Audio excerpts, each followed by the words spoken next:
I'm Aaron Michael Sanchez, and we are here with the man with the machine, Mr. Sony representative. Now tell me, this is the PS Vita. Okay, not the PS Vita, okay guys? The PS Vita. And Vita means? Vita means life in Latin. Do you speak Latin? Just that one word. I'm supposed to, but I don't. or the stuff I didn't acquire. Right? Okay, now the PS Vita is the new Sony version of, well, it's just, I mean, it's our new portable gaming system. Okay. So it is the natural successor to the PSP. Got it. And now that's the question: are you going to be able to play PlayStation games on this? Okay, so there's obviously games being built from the ground up for the Vita platform. Then we have the PSP games that were pre-existing, so the digital library. Virtually all of them are going to be available day one, downloadable on the store, so you'll be able to play those games that you've grown up with and you love right on this device. Wow. And in addition to that, we'll also have something called PlayStation Suite. And PlayStation Suite is it's a framework that we're allowing kind of the homebrew developer to have a curated experience so they can bring their ideas and applications to life on PlayStation hardware. So kind of like the iPhone did for apps and opening it up to the developer world, you could do that now with the PlayStation. That is correct, using the PlayStation Suite. That's awesome. Now, we could show the front of this, right? Yeah, absolutely. Now, I know you guys were wondering, what's he talking about? Look at this beautiful design. And what do you know why they designed it in this exact way? Well, it's I know as far as the beauty of it, it is a 5-inch OLED screen, so it's a really, really high resolution screen. It's 720p essentially. Okay. It's got the dual analog stick, so something that we were criticized for when we released the original PSP. Right. So now it's this is now. But you listened. We listen. Yeah. Sometimes we do listen. And so we have the dual analog stick, so they feel really, really good. If you've ever held a DualShock 3 in your hand, the PS3 controller feels very, very similar. Does. Very natural. And then we have our 4 buttons as well as our D-pad. That's kind of tradition with PlayStation devices. We have 2 cameras, one in the front and then one in the back. The front screen is a touch screen, but also the back of the device is a touch screen as well. It's touch sensitive as well. Whoa! Why? Well, it's all about new ways to play.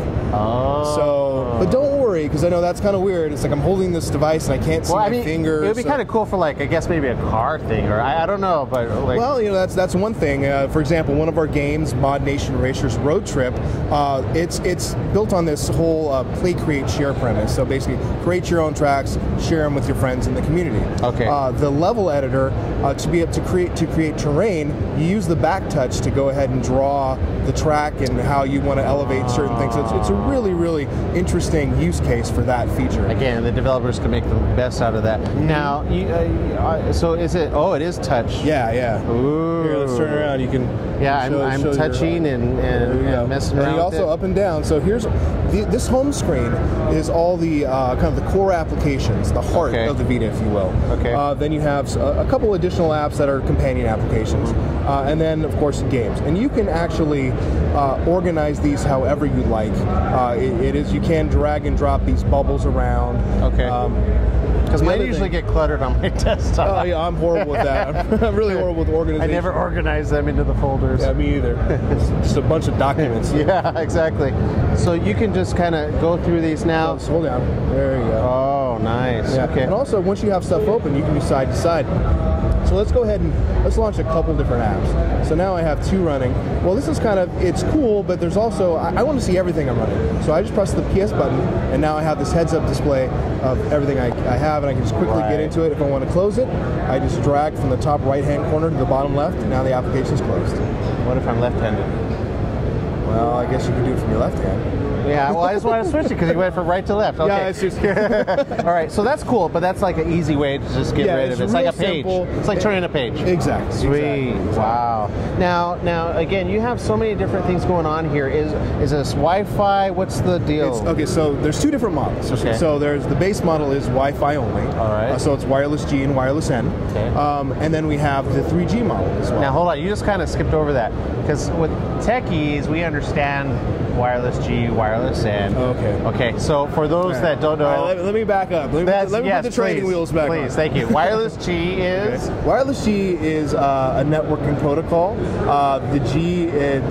the specification has to do with distance and speed. Yes. So wireless N, it's a further distance and more bandwidth. And that's great because that means it's the latest, but it's still backwards compatible. Exactly. And it still can work. And for those of you that have routers, you want to make sure you have the newer one, the wireless N. Correct. If you want to make the most out of it. But going back to this, okay, so this has that ability, and that's the one model. What's the second model? So the second model is has the Wi-Fi as well. Right. And then also has 3G on top of that. So we recently announced our data plan in conjunction with AT&T. Okay. So you'll be able to get a plan. Wait, so this is exclusive with AT&T? Yes, it's exclusive with AT&T for the U.S. market. I have AT&T, so... Well, there you go. See, yeah. Leverage your plan. I know.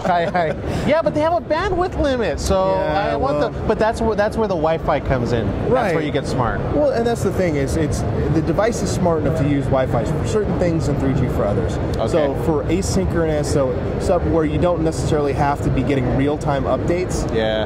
That's where the 3G comes in. Okay. Also, with 3G, you're connected all the time. So for all those social networking addicts, right? You know, you can get your Which Facebook and your Twitters and everything on demand. And what we do is, because we only, with the PlayStation Network, that's kind of the connective glue that connects all these services on this device together. Because we have our own friends list, and we have a way to chat. Of course, yeah. And we have a application called Party where you can get together with your friends and have cross-game, cross-application chat.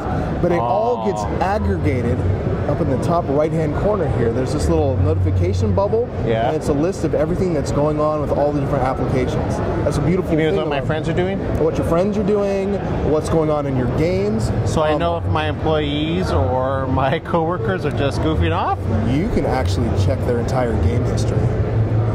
No. Yeah. Oh, that's pretty cool, actually. Pretty cool. I mean, it's cool, and then, you know, at the same time, privacy comes into an issue, and, you know, is this person on gaming? Yes, I am. Well, that's what legal disclaimers are for. Exactly, right? Yeah. No, but this is great because, I mean, it's opening the world now. You can surf the internet with this, absolutely. right? It's got a web browser. Now, I got to ask about that. So is it, what's the deal? Can it play Flash files? Yep, surely can. It can? Yes. Okay. So Flash and then the standard. Now, could I watch video on this? You know what? It does have its own video player, so you can put movies on the device. Okay. We're also integrated with the video on demand service from the Sony service. Sweet. And we announced yesterday that Netflix is coming to the device. Oh man! Now, so this is literally like everything in your hand, right here. It is the Swiss Army knife of portable electronics. So I could play Final Fantasy, the new one now, finally. Well, if it were to come to Vita. It's coming to Vita because I have said it, therefore it will come. So this is great. Now, obviously, this is seen right here. You're able to play it. What's your first thoughts on this? On the first time I ever held this in my hand, I couldn't believe it. So the screen alone, it's so vivid and crisp. Yeah. It's just like granted, I mean, there's been some good portable electronics with high-res screens, but nothing like this. No, that's beautiful. And then the thing, working on the game side in Sony with a device such as this, because it's got so many different features. It's got the analog sticks. It's got the gyro, so it does tilt. It's got both front touch and back touch. It's there's a lot you can do with that, right? It's like, absolutely. It's like, oh my God, it's like I can do this, and then the trick is to pull it all down into something that's meaningful and that's not gimmicky, and it's really truly adding to gameplay, and it's creating experiences that change how you play games. Now, and that's what this device brings to the table. And let's just back up a little. Now, I don't know if this is right or wrong. Now, I've got a microphone in here, right? Yes. I can surf online. Mm-hmm. So certain apps can run on here, and others can't, I'm assuming. Well, it has to be. The applications have to be written for the Vita operating system. But if I want to talk to my friends through a gaming, I can do that right here as well, live. As long as they're playing Vita, then you can talk to them. You could be playing Mod Nation, they could be playing Wipeout 2048. Another friend could be playing Uncharted, and you can all talk together seamlessly. It's beautiful, and you saw it here at CES with Sony. Thank you so very much. Thank you. Thank you for coming by, and thank you for showing us this. And again, this isn't even a demo. This is the real one. Oh, you even have a camera on the other side. Yep. Front and back you camera. mentioned that, but it's like information overload. It really is. You know, it's a lot. I mean, that's the beautiful thing. It does a lot of things. Yeah. Okay. All right. Okay. So we're going to be right back. Go ahead, man. You can take the phone. We'll be right back right after this.